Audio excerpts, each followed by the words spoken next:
This is the new Tesla Model Y. We're driving it in the Netherlands today. And this is a very important car. We'll explain why later on, but first, what is new with the new Model Y? And you can see it does look pretty different from the previous car, doesn't it? So this front end is lower than it was before. There's no Tesla badge on the nose. You've got a new light bar, and there's also an extra camera at the bottom there to help with all the assisted driving features. That's in addition to the two cameras that you already have on top of the windscreen there. And this has its own washer jet to help keep it clean, and it's also heated to stop it from fogging up and to help defrost it when it's cold. You get these 19-inch alloys as standard, but you can pay extra on the higher trim levels to get bigger 20-inch alloys. You also get this grey paint as standard, which is new for the Model Y, but if you want to spend £1,300, then you get a choice between white or black, or for £2,600 you have a choice between silver or a new red for the Model Y. At the rear there's another light bar, but what you actually see is a reflection of the light that's being emitted from up here, which is pretty cool. You also now have the Tesla name spelt out across the back, and the number plate has been moved lower down compared to before. But now you can see that you've got a lot more separate pieces here, and the bumper sticks out a lot more than it did before. And that apparently is because in the previous car, because it was just one big slab, if it was dented or scratched and needed replacing, that was pretty expensive to do. So now the hope is having these separate pieces is going to make it cheaper, and apparently Tesla reckons that will also make it cheaper to insure. Now inside you have the same basic layout as before, so it's still got this minimalist look that we're now very used to in Teslas, but there have been some changes here and there. So for example, down here on the center console, a slight rejigging means that the cup holders are now covered by this lid, and it all looks a little bit neater down there. There's no wood on the dashboard anymore. Instead you've got this fabric covering, and you get a black interior as standard, but for £1,100 more you can have a black and white interior. And Tesla says that a change in the manufacturing process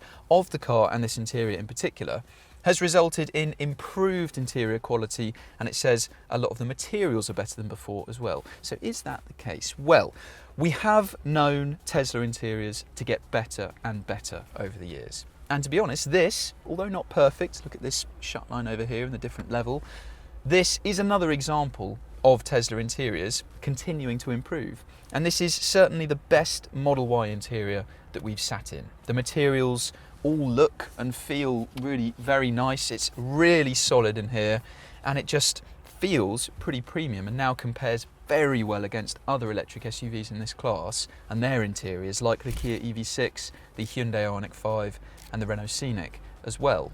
You also have a new steering wheel, and this is the same one from the new Model 3, except there are no indicator buttons on this, because the new Model Y thankfully still has an indicator stalk. When the Model 3 was updated, this was removed, and you had to poke at some buttons on the steering wheel if you wanted to signal that you were turning left or right, which is a faff, takes a lot of getting used to. Thankfully, that's not a problem with the new Model Y. But you might notice that you are missing a stalk on the other side of the steering column, and in the old Model Y, that was where you would find the gear selector.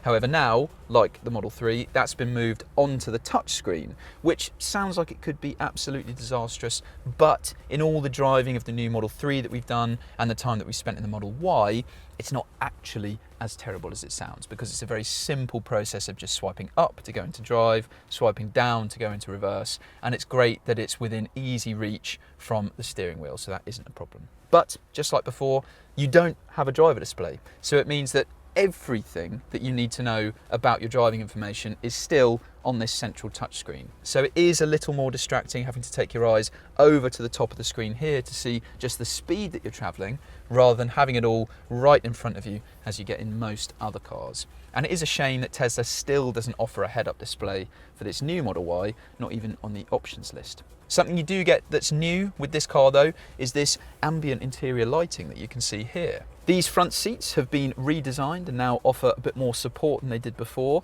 and to be honest, in the previous Model Y, you could slide around a bit in your seat if you were going around a corner, but now the side support is better in these new seats, and generally they do feel very comfortable, and they're also ventilated as well as heated now. There's a new glass sunroof as well, and this reflects apparently 7 times more solar energy than before, which should make it easier to keep the cabin cool, although in the UK that's not such a big issue. On the subject of glass, there is upgraded acoustic glass in the front and in the back, and that, along with lots of other sound deadening work throughout this car, should mean, according to Tesla, 20% less road noise than before.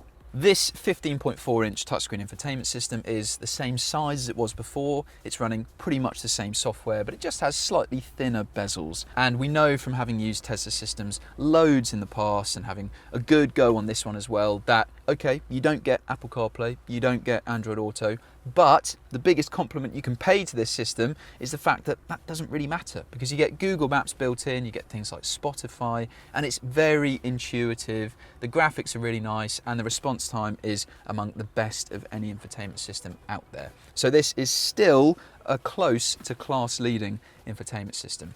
Although, of course, it would always be better if there were some physical buttons around to help operate this, because having a system that is purely touchscreen can be very distracting to use while you're driving. So overall, it's only really a few minor tweaks here and there, but it does mean that this Model Y interior is better than ever and very good compared to the competition. There haven't been any big changes to the dimensions of the Model Y, so that means that the interior space on offer is very similar to what you had before. So in the rear seats, it's still really generous, even for adults sat in the back here. There's loads of legroom. Headroom with this sunroof is very generous as well. There have still been a couple of tweaks though, so the seat cushions here are apparently 1.5 centimeters longer. There's a bit more side support as well, although in both cases it would be a bit better if there was even more under thigh support and even more side support back here. You can though electrically adjust the angle of the backrest here.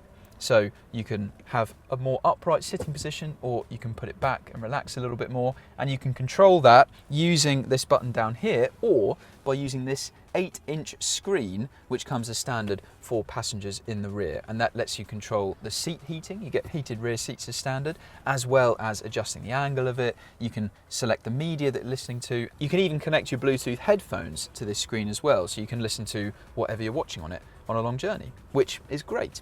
Now what's very strange is in the old Model Y, just before it went off sale, Tesla suddenly announced a 7-seat version of that car in the UK, and now obviously there's a new Model Y, but you will not be able to get a 7-seat version of this car. Although to be honest, judging by the 2 extra seats in the old car, which were pretty much useless, that is no great loss. If you want an electric 7-seater, you'll have to look elsewhere.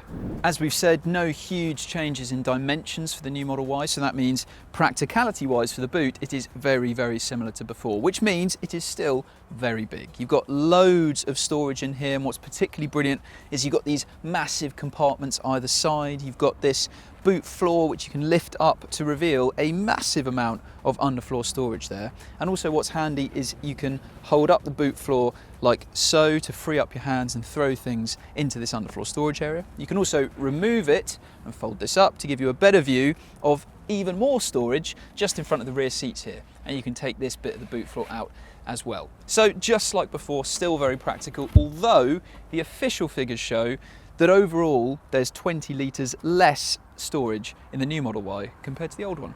You still have a front boot in the new Model Y as well, and it's really brilliant to have this because it's not just a gimmicky space that's of no practical use. It is big enough to fit an entire carry-on size suitcase in the front. And in the previous Model Y, using this space and the whole boot, we could fit 10 suitcases into it, which for context, in a Renault Scenic, in an EV6, we could get 7. So this is a very, very practical car. But we will have to see if the reduction of 20 litres from the boot does impact the number of suitcases that we can fit into it when we get this car in the UK. Something new for the front boot, by the way, is the fact that you now have a drain in the back of it. So you can, in theory, throw your muddy boots in here and then hose it down at the end of the day to help keep it clean. This bonnet still isn't electrically powered, but you can unlock it through the touchscreen, and then you do have to lift it up yourself, but it's no hardship. It's a very simple thing to do. It does mean though that it's still only the Cybertruck in Tesla's lineup that gets an electrically powered bonnet. Now, we said at the start that this is a very important car for Tesla, and that is the case because it seems as though the American manufacturer is going through a bit of a tricky spell at the minute. For a long time, things were going brilliantly for Tesla. Its products were getting better and better, sales were going up and up, but in 2024, global sales were down for the first time in a decade. And in January this year, sales in Europe were down 50% year on year. So why does it seem like the momentum has shifted? There are a few different factors contributing to this, and of course different ways to interpret it all. But firstly, Tesla is up against a growing number of competitors. So when the Model Y first launched, there were hardly any other electric SUVs out there to choose from.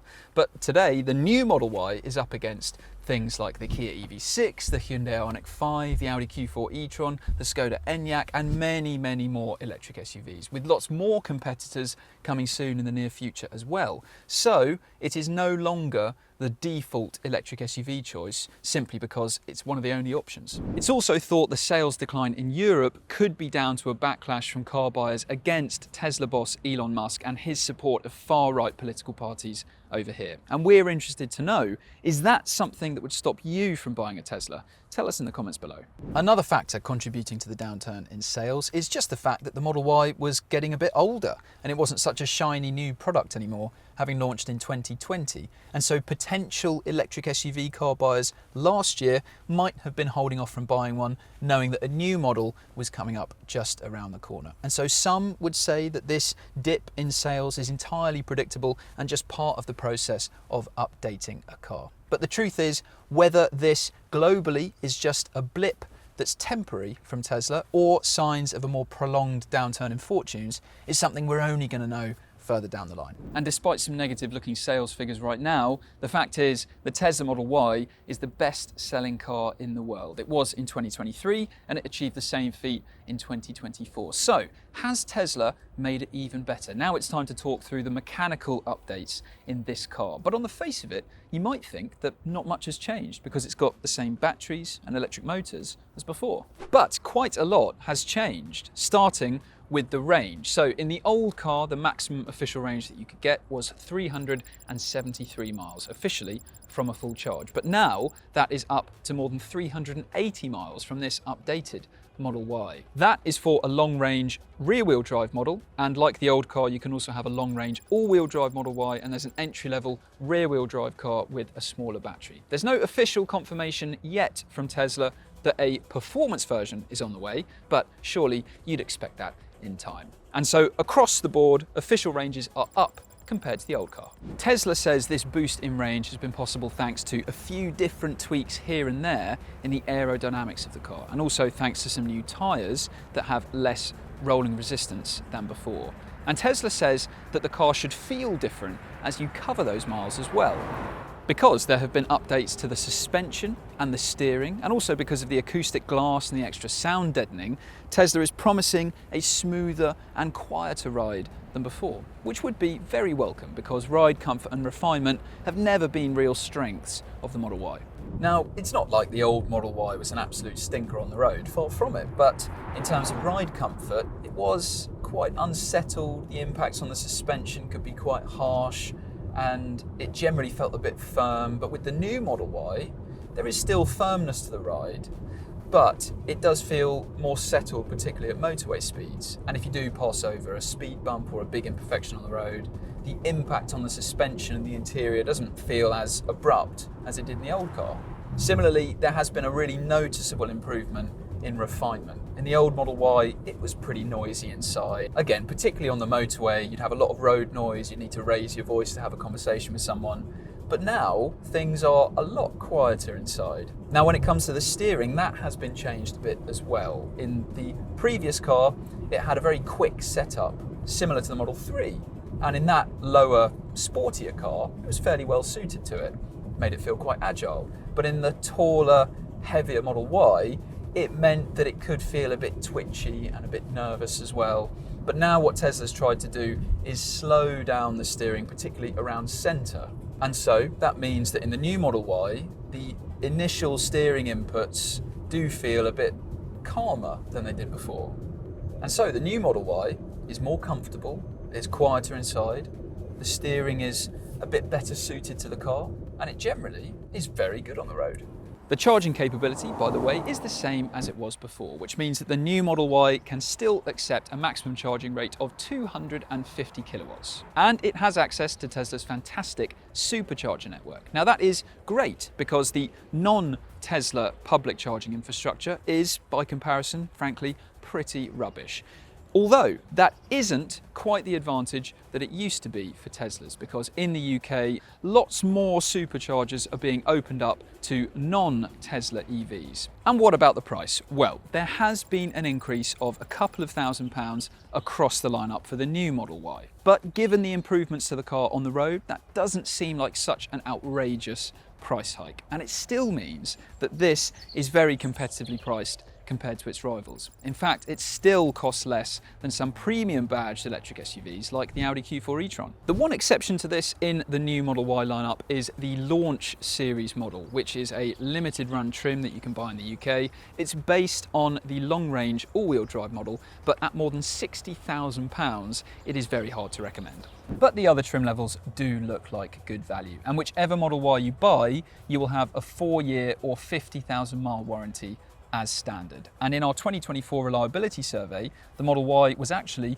the most reliable electric SUV that was included in our survey. Plus, on top of that, the old Model Y had a full 5-star rating from crash safety experts Euro NCAP, and Tesla is hoping to put this through another crash test, and it also expects that it might score even better.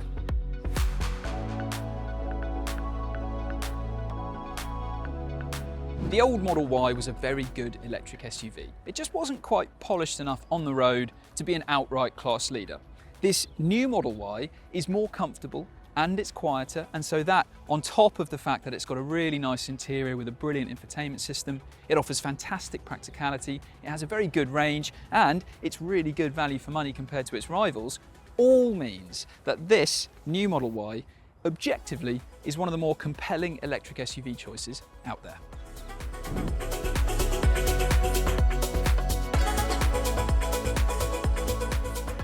Thanks very much for watching this review. If you want to see another one, then click there and subscribe to our channel while you're at it. And if you want to read more about the Model Y and every car around, click on that link to go to whatcar.com.